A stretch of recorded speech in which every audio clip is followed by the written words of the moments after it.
the ideal man. Like all creatures formed on the 6 days of creation, Adam came from the hands of the Creator fully and completely developed. He was not like a child, but like a man of 20 years of age. The dimensions of his body were gigantic, reaching from heaven to earth, or what amounts to the same from east to west. Among later generations of men, there were but few who in a measure resembled Adam in his extraordinary size and physical perfections. Samson possessed his strength, Saul his neck, Absalom his hair, Ashuel his fleetness of foot, Uzziel his forehead, Josiel his nostrils, Zedekiah his eyes, and Zerubbabel his voice. History shows that these physical excellencies were no blessings to many of their possessors. They invited the ruin of almost all. Samson's extraordinary strength caused his death. Saul killed himself by cutting his neck with his own sword while speeding swiftly. Ashuel was pierced by Abner's spear. Absalom was caught up by his hair in an oak, and thus suspended met his death. Uzziah was smitten with leprosy upon his forehead. The darts that killed Josiah entered through his nostrils, and Zedekiah's eyes were blinded. The generality of men inherited as little of the beauty as of the potential size of their first father. The fairest women compared with Sarah are as apes compared with a human being. Sarah's relation to Eve is the same, and again, Eve was but as an ape compared with Adam. His person was so handsome that the very sole of his foot obscured the splendor of the sun.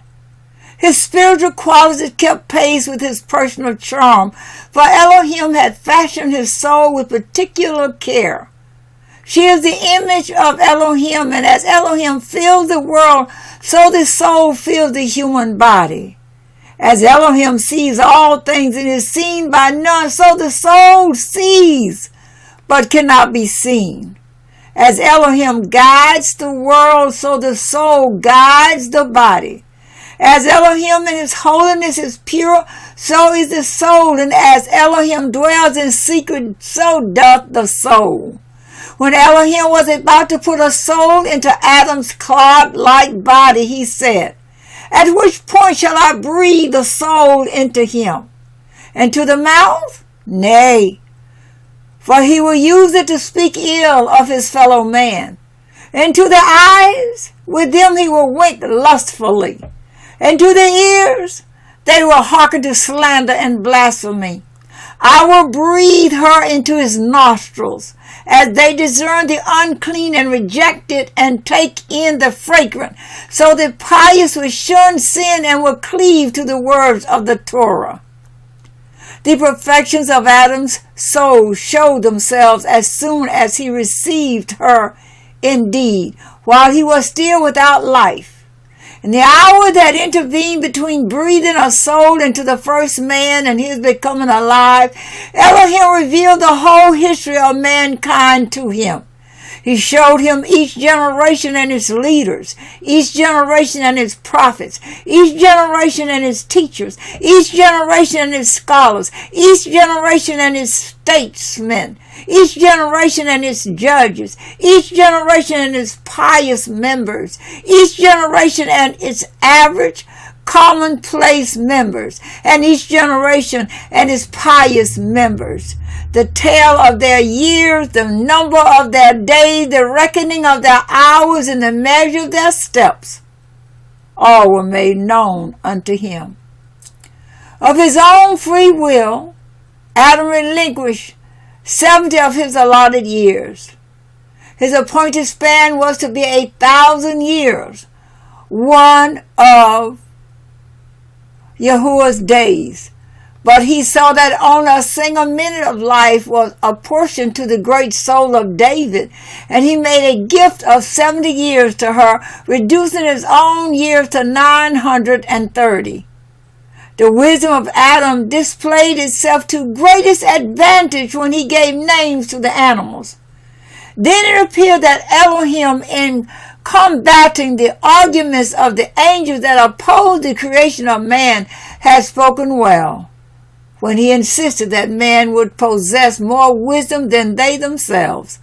When Adam was barely an hour old, Elohim assembled the whole world of animals before him and the angels. The latter were called upon to name the different kinds, but they were not equal to the task. Adam, however, spoke without hesitation. O Yahuwah of the world, the proper name for this animal is ox, for this one horse, for this one lion, for this one camel. And so he called all in turn by name, suiting the name to the peculiarity of the animal. Then Elohim asked him what his name was to be, and he said, Adam, because he had been created out of Adamah, capital Adamah, dust of the earth. Again Elohim asked him his own name, and he said, Adonai, Yahuwah, because thou art Lord over all creatures. The very name Elohim had given unto himself, the name by which the angels called him, the name that will remain immutable evermore. But without the gift of the Holy Spirit, Adam could not have found names for all. He was in the very truth a prophet, and his wisdom a prophetic quality. The names of the animals were not the only inheritance handed down by Adam to the generations after him, but mankind owes all crafts to him, especially the art of writing, and he was the inventor of all the 70 languages. And still another task he accomplished for his descendants. Elohim showed Adam the whole earth, and Adam designated what places were to be settled later by men and what places were to remain waste.